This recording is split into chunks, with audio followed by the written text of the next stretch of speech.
Good morning class. आज का topic है reference electrode and absolute electrode potential. Reference electrode शुरू करने के पहले मैं आपको कुछ चीज़ें समझाने की कोशिश करती हूँ। जैसे कि हम लोगों ने अभी तक देखा कि जब हम गैल्वेनिक सेल को लेते हैं तो यहाँ पे हम दो अलग अलग इलेक्ट्रोड लेते हैं। एक तरफ ऑक्सीडेशन होता है और दूसरी तरफ रिडक्शन होता है। जहाँ पे ऑक्सीडेशन होता है उसको हम ऑक्सीडेशन हाफ सेल बोलते हैं, जहाँ पे रिडक्शन होता है उसको हम रिडक्शन हाफ सेल बोलते हैं।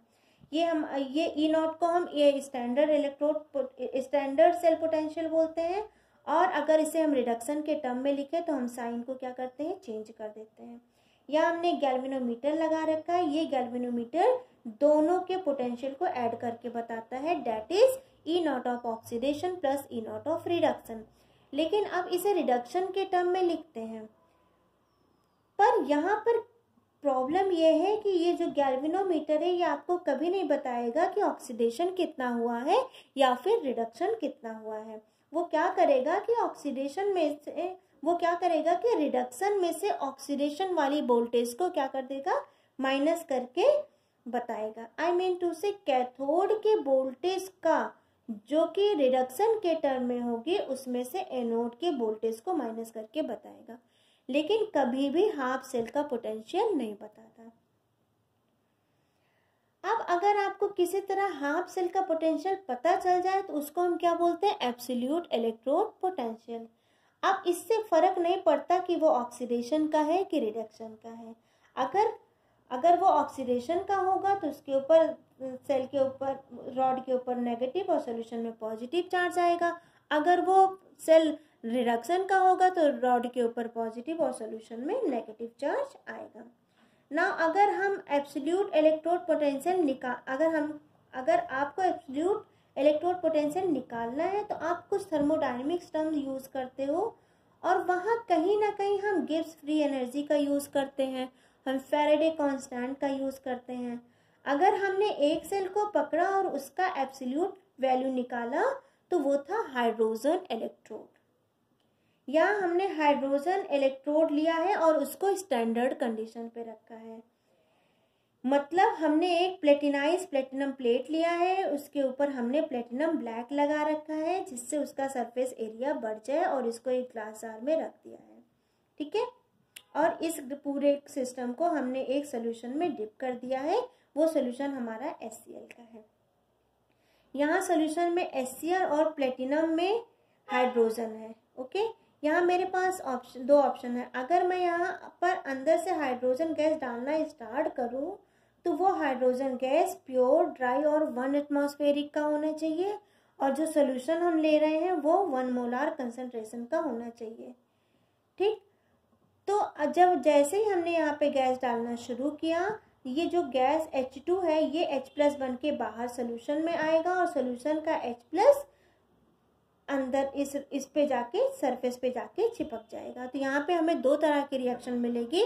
पहले में H2 H+ में कन्वर्ट हो रहा है और दूसरे में H+ H2 में कन्वर्ट हो रहा है। मतलब यहाँ पे ऑक्सीडेशन और रिडक्शन दो तरह की रिएक्शंस हो रही हैं, ओके। और इसका जो वैल्यू है ये कितना था, ई नॉट ऑफ SHE की वैल्यू कितनी निकल के आई थी, 4.44 प्लस 0.02। ये वैल्यू कहाँ से आई, ये वैल्यू इसके पोटेंशियल की वजह से, यहाँ पे जो पॉजिटिव और नेगेटिव चार्ज जनरेट हुआ उसके पोटेंशियल की वजह से इसका जो स्टैंडर्ड हाइड्रोजन इलेक्ट्रोड है वो पोटेंशियल की वैल्यू कितनी आई है, 4.44, ओके। एक चीज और बताना है, ये जो हमारा हाइड्रोजन सेल है, हाइड्रोजन इलेक्ट्रोड, ये रिडक्शन रिएक्शन को फेवर करता है। तो यहाँ से आपको एक बात क्लियर हो गई कि अगर हाइड्रोजन को हम अकेले कहीं सोल्यूशन में छोड़ दें तो ये रिडक्शन करना पसंद करेगा ना। अब हम यहाँ पर हाइड्रोजन लेते हैं और यह मान लेते हैं कि हाइड्रोजन यहाँ पे ऑक्सीडेशन करने वाला है, ये हम एज्यूम कर रहे हैं, मान रहे हैं, और हम उसको थोड़े टाइम के लिए एनोड की जगह पर रख देते हैं।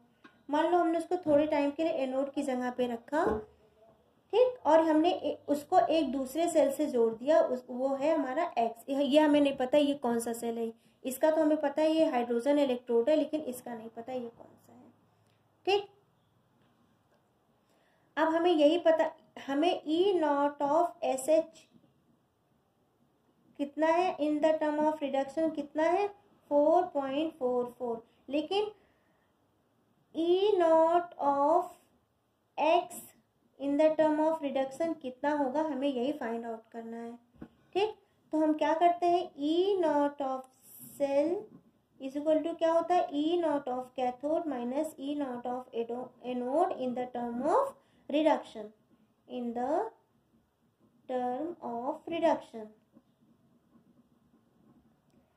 तो it will tell us difference, it will tell us difference in reduction value of cathode and anode.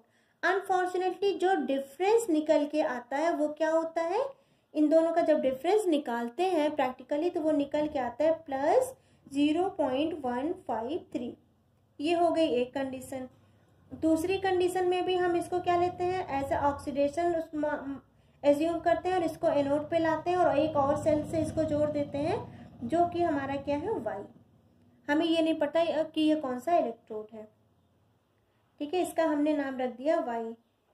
तो हमें यहाँ पे E naught of S H in the term of reduction की वैल्यू कितनी है 4.44, लेकिन E naught of Y in the term of reduction इसी को हमें फाइंड आउट करना है। पोटेंशियल क्या होगा, E naught of cell is equal to क्या हो जाएगा, E naught of cathode minus E naught of anode. Okay, देखिए प्रैक्टिकली जब मैंने इसको सॉल्व किया तो जो आंसर निकल के आया वो क्या था -0.763। नाउ अब मेरा क्वेश्चन आपसे ये है कि इन दोनों कंडीशन को देखकर आपने क्या समझा, या फिर या आपने इसको ये पॉजिटिव और इस नेगेटिव को देख के आपने क्या इंटरप्रेटेट किया। अगर हम यहाँ पर नोटिस करें तो यहाँ ये जो एनोड है, ये एनोड क्या है आपका, ये एनोड आपका है, दूसरे पेन से लिखते हैं SHE, ये एनोड आपका क्या है स्टैंडर्ड हाइड्रोजन इलेक्ट्रोड, यही तो था। और यहाँ पे ये जो एनोड है ये भी क्या है आपका स्टैंडर्ड हाइड्रोजन पोटेंशियल या इलेक्ट्रोड भी बोल सकते हैं उसको। ठीक है, यहाँ मतलब मैं किसी भी x में से SH की वैल्यू को माइनस करूंगी तो किसी भी y में से SHE की वैल्यू को माइनस करूंगी तो देखूंगी x और SHE के रिडक्शन पोटेंशियल में फर्क कितना है, y और SHE के रिडक्शन पोटेंशियल में फर्क कितना है।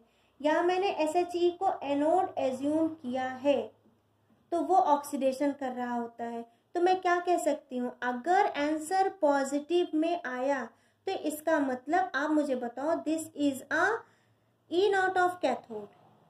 ओके, एंड दिस कैथोड में से अगर एनोड माइनस करने पर आंसर पॉजिटिव में आता है तो डेट इज सिंपली मीन्स ये जो एनोड है, anode is greater than cathode, E naught of cathode is greater than anode, ऐसा हम बोल सकते हैं इसको। अब ये ई नॉट ऑफ कैथोड कितना ज्यादा है, अरे भाई सीधी सी बात है, दिस विल भी कितना हो जाएगा 4.44 प्लस 0.153 को माइनस करेंगे हम किसमें से 4.44, तो जो डिफरेंस निकल के आएगा वो हो जाएगा 4.593 माइनस 4.4। ठीक, इसको हम और सॉल्व करेंगे तो जो हमारा आंसर निकल के आएगा वो पॉजिटिव में ही आएगा 0.153। मतलब हम ये कह सकते हैं कि ये उससे इतना टाइम बड़ा है। सिमिलरली सेकेंड वाले में के साथ करते हैं तो इसकी वैल्यू किस में आ रही है, माइनस में आ रही है। तो और अगर SH का वैल्यू फिक्स है तो इसका एक ही मतलब हो सकता है कि यहाँ पर जो E नॉट ऑफ कैथोड है और E नॉट ऑफ एनोड, इसमें फर्क सिर्फ इतना हुआ होगा कि E नॉट ऑफ एनोड ज्यादा हुआ होगा। तो आई कैन से क्या कह सकते हैं हम, E naught of anode is greater than E naught of cathode, या मैं इसको ऐसे भी लिख सकती हूँ E naught of cathode is less than E naught of anode. ठीक है, अगर हम फर्स्ट कंडीशन में देखें, फर्स्ट वाले में, तो फर्स्ट कंडीशन में एनोड क्या है, छोटा है, और सेकेंड कंडीशन में एनोड क्या हो रहा है, बड़ा है। यानी y के कंपैरिजन में एनोड का रिडक्शन पोटेंशियल ज्यादा है और y का कम है। तो मैं इसको ऐसे लिख सकती हूँ कि यहाँ पे ये जो एनोड है E नॉट ऑफ A, इसमें क्या हो रहा है, लेस रिडक्शन, ठीक है। और यहाँ पे ये जो E नॉट ऑफ कैथोड है, इसका क्या हो रहा है, मोर रिडक्शन, ठीक। और इसमें मैं क्या लिख सकती हूँ, इसमें ये जो आपका E नॉट ऑफ एनोड है, इसमें क्या हो रहा है, इसका मोर रिडक्शन, ठीक है। और यहाँ पे ये जो आपका E नॉट ऑफ कैथोड है, ये क्या हो रहा है, लेस रिडक्शन, ठीक है। तो यहाँ पर मुझे तो मतलब आप इसको ऐसे भी समझ सकते हैं, ऐसे भी लिख सकते हैं, जैसे आपने लिखा E naught of cathode is less than E naught of anode, तो इसका अगर हम कैलकुलेट करेंगे तो क्या हो जाएगा, 4.4 माइनस 0.763 में से हम कितना माइनस कर रहे हैं, 4.44। अगर हम इसको सॉल्व करेंगे तो ये क्या हो जाएगा, ये हो जाएगा 3.677 माइनस 4.44। इसको हम और सॉल्व करेंगे तो हमारा जो आंसर होगा वो माइनस में आएगा। यहाँ मुझे दो आंसर मिल रहे हैं, पहला जो फर्स्ट वाला आंसर ये पॉजिटिव में आ रहा है और सेकेंड वाला नेगेटिव में आ रहा है। इन दोनों चीज़ों से मुझे ये समझ में आया कि अगर मैं कुछ ऐसा करूँ कि ये जो E नॉट ऑफ एनोड है, जिसका हमने SH लिया है, E नॉट ऑफ एनोड यहाँ भी है, यहाँ भी है, अगर मैं कुछ ऐसा करूँ कि E नॉट ऑफ एनोड की वैल्यू को बार बार एब्सोल्यूट ना लिखें, बार बार यही वैल्यू ना लिख के उसकी जगह हम उसको 0 मान लें, तो अब आप मुझे बताओ आंसर क्या हो जाएगा। तो जैसे आपका कितना निकल के आ रहा था, बार बार जैसे आपका ये आ रहा था, तो इसको मैं कैसे लिख सकती हूँ, अगर मैं SHE को 0 कंसीडर करती हूँ तो मैं इसको कैसे लिख सकती हूँ, E naught of cell is equal to क्या हो जाएगा, 0.153 माइनस 0, तो जो आंसर आएगा वो क्या हो जाएगा, पॉजिटिव 0.153। यहाँ मैंने SH की वैल्यू को क्या माना है, 0 एज्यूम किया है, और अगर वो 0 है तब बताओ मेरा वोल्टेज कितना होगा। जब मेरा SHE 4.44 था तो उस समय जो वोल्टेज था वो क्या था, वो वोल्टेज था 4.593, डिफरेंस कितना था, 0.153। अब अगर ये मैंने इसको 0 मान लिया है तो मेरा x कितना होगा, तो इसका मतलब कि मैं 0.153 उससे ज़्यादा हूँ। 0.153 का मीनिंग ही यही होता है कि कैथोड एंड एनोड का डिफरेंस ही क्या है आपका, 0.153। इसका मतलब ये नहीं होता कि x का वैल्यू 0.153 है, this is the difference is 0.153 when this is 0, मतलब ये जब आपका ये 0 है तो ये जो डिफरेंस निकल के आ रहा है ये क्या हो रहा है, 0.153। सेम यही केस 2 में भी लेते हैं, ठीक है। तो केस 2 में भी जब हम इसको 0 एज्यूम कर लेते हैं, SHE को हम क्या कर लें, 0 एज्यूम कर लेंगे, तो क्या हो जाएगा, E नॉट ऑफ सेल क्या हो जाएगा, माइनस 0.763 माइनस 0, तो ये क्या हो जाएगा, यहाँ पे जो आंसर आएगा माइनस 0.763। मतलब ये माइनस आपको ये बता रहा है कि एनोड, जब आप एनोड को मतलब ये जो माइनस है ये आपको बता रहा है कि कैथोड कम है और एनोड ज़्यादा है। अब ये कैथोड कितना कम है और एनोड कितना ज़्यादा है, अगर हम यहाँ पर देखें तो कैथोड कितना आ रहा है, कैथोड कितना कम हो रहा है, माइनस 0.763 से कम है। और अगर कैथोड और एनोड पॉजिटिव में आता है तो that simply means cathode higher reduction potential पे है, और अगर एनोड लोअर और जो एनोड है वो लोअर रिडक्शन पोटेंशियल पे है, उस समय कैथोड का क्या होगा, रिडक्शन होगा, और एनोड का क्या होगा, ऑक्सीडेशन होगा, क्योंकि उसका वैल्यू कम है। और अगर कैथोड और एनोड का आंसर आपका नेगेटिव में आता है तो simply means cathode lower reduction पे है और उसके मुकाबले एनोड क्या है, हायर रिडक्शन पे है। तो यहाँ जो मैंने माना ये जो निकल के आया -0.763, तो ये वैल्यू, ये डिफरेंस बताएगा, उस डिफरेंस को हम सेल का स्टैंडर्ड रिडक्शन पोटेंशियल कहेंगे। एक्चुअली यहाँ पर जो मैंने x और y माना था वो क्या है, यहाँ पर ये जो x है ये क्या निकल के आ रहा है, क्योंकि ये मोर रिडक्शन शो कर रहा है, तो यहाँ पे ये क्या हो जाएगा, कॉपर सल्फेट, और ये रॉड किसकी हो जाएगी, कॉपर की। ओके, और यहाँ पे ये जो मैंने लेस रिडक्शन देखा था, यहाँ पे ये कॉपर सल्फेट हो जाएगा, और यहाँ पे ये जो लेस देखा था ये किसका हो जाएगा, y का क्या हो जाएगा, यहाँ पे ये जिंक की रॉड हो जाएगी, और ये आपका जिंक सल्फेट का सोल्यूशन हो जाएगा। ओके, तो यहाँ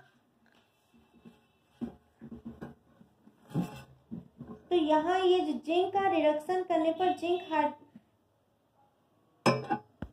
तो यहाँ हमने जो ऑब्जर्व किया वो ये है कि जिंक का रिडक्शन करने पर, ये जो जिंक है, जिंक का रिडक्शन करने पर जो जिंक का रिडक्शन करने का पोटेंशियल हाइड्रोजन से कम है, और कॉपर का रिडक्शन करने का पोटेंशियल हाइड्रोजन से क्या है, ज्यादा है। बात समझ में आ रही है। यहाँ पे ये जो कॉपर का रिडक्शन करने का पोटेंशियल है वो हाइड्रोजन से ज्यादा हो रहा है, क्योंकि ये मोर रिडक्शन शो कर रहा है, ये लेस। और यहाँ पे जो जिंक का रिडक्शन करने का पोटेंशियल वो हाइड्रोजन से कम है, क्योंकि यहाँ पे जो हाइड्रोजन है वो मोर रिडक्शन शो कर रहा है, और यहाँ पे ये लेस रिडक्शन शो कर रहा है। ओके, तो एक काम करते हैं, इंक्रीजिंग रिडक्शन पोटेंशियल में लिखते हैं, तो सबसे ज्यादा रिडक्शन कौन शो करेगा, तो सबसे ज्यादा रिडक्शन जो शो करेगा वो कॉपर, उससे कम हाइड्रोजन, और उससे कम जिंक। तो सबसे रिडक्शन पोटेंशियल सबसे ज्यादा कौन शो करेगा, सबसे ज्यादा कॉपर शो करेगा, उससे कम हाइड्रोजन, और सबसे कम जिंक। ठीक है, तो अगर हम Zn और हाइड्रोजन को क्लब अप किया जाए तो ऑक्सीडेशन कौन करेगा, जिंक करेगा, ठीक, और रिडक्शन कौन करेगा, हाइड्रोजन करेगा। सेम ऐसे ही अगर हम कॉपर और हाइड्रोजन को क्लब अप करें तो यहाँ पर रिडक्शन कौन करेगा, यहाँ पे रिडक्शन कॉपर करेगा, और ऑक्सीडेशन कौन करेगा, हाइड्रोजन। तो हाइड्रोजन ऑक्सीडेशन करेगा कि रिडक्शन करेगा, ये डिपेंड करता है कि आप हाइड्रोजन को किसके साथ क्लब अप कर रहे हो। तो यहाँ पर एक बहुत इंपॉर्टेंट पॉइंट निकल कर आया कि हाइड्रोजन का एक्चुअल वैल्यू 0 नहीं होता। हाइड्रोजन का जो एक्चुअल वैल्यू होता है वो होता है 4.44।